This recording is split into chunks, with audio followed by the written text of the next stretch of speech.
Hi everyone, welcome to Spectator Views YouTube channel and இந்த வீடியோவில் ICC T20 World Cup 2024 India vs England second semi-final preview பார்க்க போகிறோம். Guyana providence ஸ்டேடியமில் நாளை இரவு 8 மணிக்கு இந்திய நேரப்படி இந்த போட்டி தொடங்கி நடக்க போகுது. கயானா டைம் படி காலை 10:30 இந்த போட்டி தொடங்கி நடக்க போகுது.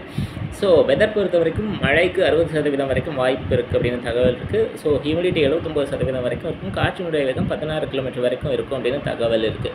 ஸோ டாஸ் வின் பண்ணுற கேப்டன் மழை வாய்ப்பு இருக்கிற காரணத்தினால சேசிங் ப்ரிஃபர் பண்ணுறதுக்கு நிறைய வாய்ப்பு இருக்குது.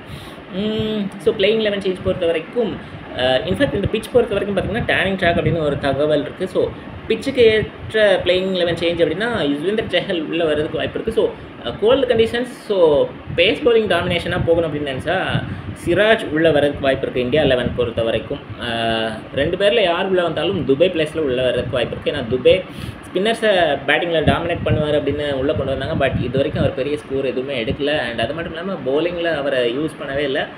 அண்ட் ஃபீல்டிங்லேயும் ரொம்ப ஸ்ட்ரகிள் பண்ணுறாரு. ஸோ துபே பிளேஸில் சிராஜ் அல்லது யுஸ்வேந்தர் சஹல் உள்ளே வர்றதுக்கு வாய்ப்பு இருக்குது.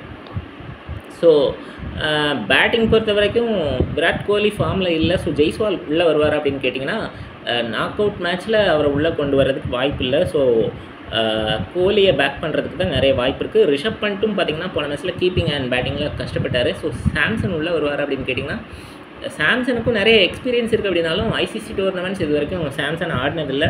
ஸோ ஸ்ட்ரைட்டாகவே அவரையும் நாக் அவுட்டில் கொண்டு வருவாங்களா அப்படின்றது டவுட் தான். ஸோ என்னை பொறுத்த வரைக்கும் சிராஜ் அல்லது யுஸ்வேந்தர் சஹல் துபே பிளேஸில் உள்ள வர்றதுக்கு வாய்ப்பு இருக்குது. வேறு எதுவும் சேஞ்ச், இன்ஜுரி கன்சர்ன் எதுவும் இல்லைன்னா வேறு சேஞ்ச் இருக்காது அப்படின்னு தான் நான் நினைக்கிறேன். ஸோ அதே போல் இங்கிலாந்து சைட் பொறுத்த வரைக்கும் அன்சேஞ்ச் 11 வரதுக்கு வாய்ப்பு இருக்குது. பேட்டிங் பொறுத்த வரைக்கும் இந்த வேர்ல்டு கப் தொடங்கும் போது பார்த்திங்கன்னா பில் சால்ட் மட்டுமே ஃபார்மில் இருந்தார். போக போக Jos Buttler and middle order batters எல்லாருமே ஃபார்மில் வந்தாங்க. ஃபீல்டிங் ரொம்ப நல்லா பண்ணிகிட்ருக்காங்க இங்கிலாந்து சைடு. அதே போல் பவுலர்ஸ் கொஞ்சம் எக்கானமி ஜாஸ்தி கொடுத்தாலும் பவுலர்ஸும் நல்லா பண்ணிகிட்ருக்காங்க. போன மேட்ச்சில் இன்ஃபேக்ட் ஜார்டன் எப்போதுமே எக்கானமி ஜாஸ்தி போவார் அப்படின்னு பார்த்துருக்கோம். போன மேட்ச்சில் 4 விக்கெட், இன்ஃபேக்ட் ஹேட்ரிக்கும் எடுத்திருக்காரு. ஸோ பவுலர்ஸும் நல்ல ஃபார்மில் இருக்காங்க. ஸோ 2 அணிகளும் சரி செய்ய வேண்டிய விஷயங்கள் அப்படின்னு பார்க்கும்போது ரோஹித் சர்மா ஃபார்மில் இருக்கார். மற்ற எல்லாருமே கேமியோஸ் அடித்தா போதும் அப்படின்னு நிறைய பேர் கருத்து சொல்லிகிட்டு இருக்காங்க. பட் என்னை பொறுத்த வரைக்கும் மழை எதிர்பார்க்குற மேட்ச்சில் ஒரு பெரிய ரன்ஸ் ஆன் போர்ட் போட்டே ஆகணும். ஸோ ஒரு எண்டில் ரோஹித் சர்மா அட்டாக்கிங் இன்னிங்ஸ் ஆடினாலும் அது ரெண்டில் கோலி ஓப்பனிங் இறங்கினார் அப்படின்னா ஒரு ஆங்கரிங் இன்னிங்ஸ் ஆடி ஒரு பெரிய டோட்டல் போட்டாகணும். மிடில் ஆர்டர் பேட்டர்ஸும் கான்ட்ரிபியூட் பண்ணி ஆகணும். அண்ட் ஃபீல்டிங் பொறுத்த வரைக்கும் போன மேட்ச்சில் ஃபீல்டிங் அண்ட் பவுலிங் ரொம்ப எக்ஸ்போஸ் ஆனாங்க அப்படின்னு தான் சொல்லணும். ஈவன் தோ இந்தியா வின் பண்ணிட்டாலும் நிறைய கிரவுண்ட் ஃபீல்டிங்கில் கஷ்டப்பட்டாங்க. அக்ஷர் பட்டேல் ஒரு நல்ல கேட்ச் பிடிச்சார். பட் கிரவுண்ட் ஃபீல்டிங்கில் கொஞ்சம் கஷ்டப்பட்டார். ஜடேஜா ஒரு கேட்ச் ட்ராப் பண்ணார்.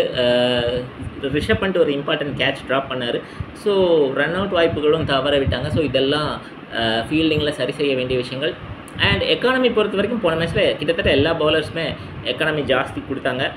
ஸோ எக்கானமி கண்ட்ரோல் பண்ணணும். குறிப்பாக ஹர்ஷ்தீப் சிங் ஸ்லாக் ஓவர்ஸில் நிறைய எக்ஸ்ட்ராஸ் போடுறாரு. ஸோ அதெல்லாம் கண்ட்ரோல் பண்ணணும். என்னை பொறுத்த வரைக்கும் சிராஜ் பிளேயிங் 11 இருந்தார் அப்படின்னா பும்ரா அண்ட் சிராஜ் ஓப்பன் பண்ணணும். சிராஜ் பிளேயிங் 11 இல்லை அப்படின்னா பும்ரா ஃபஸ்ட் ஓவர் ஓப்பன் பண்ணணும் அப்படின்றது என்னுடைய எதிர்பார்ப்பு. ஸோ பார்க்கலாம் என்ன நடக்க போகுது அப்படின்றத. ஸோ அதர் சைடில் பேட்டிங்கில் இங்கிலாந்துக்கு எந்த மாற்றமும் இருக்காது. நான் ஏற்கனவே சொன்ன மாதிரி பவுலர்ஸ் மட்டும் எக்கானமி கொஞ்சம் கண்ட்ரோல் பண்ணாங்கன்னா நல்லாயிருக்கும். ஏன்னா கோல்டு கண்டிஷன்ஸ் அப்படிங்கும்போது பவுலர்ஸ் பாலை க்ரிப்பாக பிடிக்கிறது கஷ்டமாக இருக்கும். நிறைய எக்ஸ்ட்ராஸ் போடக்கூடிய சூழ்நிலை வரும். அதெல்லாம் நடக்காமல் 2 டீம்லையும் பவுலர்ஸ் பார்த்துக்கிட்டாங்கன்னா நல்லாயிருக்கும். ஸோ இதுதான் 2 அணிகளும் சரி செய்ய வேண்டிய விஷயங்கள். மற்றபடி பேட்டிங் அண்டு ஃபீல்டிங்கில் இங்கிலாந்துக்கு எந்த பிரச்சனையும் இல்லை அப்படின்னு தான் நான் நினைக்கிறேன். ஏற்கனவே 2022 செமிஃபைனலில் இங்கிலாந்துக்கு அகெயின்ஸ்டாக இந்தியா தோல்வி அடைஞ்சிருந்தாலும் போன வேர்ல்டு கப்பை கம்பேர் பண்ணும்போது இந்த world cup India bowling and ஃபீல்டிங்கில் ரொம்ப ஸ்ட்ராங்காக இருக்காங்க அப்படின்னு நான் நினைக்கிறேன். ஸோ இந்தியா வெற்றி பெறுவதற்கு மழை இன்ட்ரப்ஷன் இல்லைன்னா நிறைய வாய்ப்பு இருக்குது அப்படின்னு என்னுடைய ஒப்பீனியன்.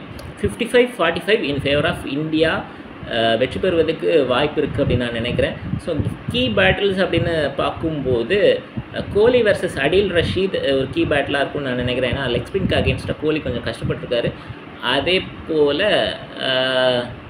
பும்ரா வர்சஸ் ஜாஸ் பட்லரும் ஒரு கீ பேட்டிலாக இருக்கும்னு நான் நினைக்கிறேன். ஸோ ட்ரம்ப் கார்ட் பிளேயர்ஸ் என்னை பொறுத்த வரைக்கும் Rohit Sharma and Bumrah. And other சைடில் சாம் கரன் வர்சஸ் ஜாஸ் பட்லர் எப்போதுமே பார்த்தீங்கன்னா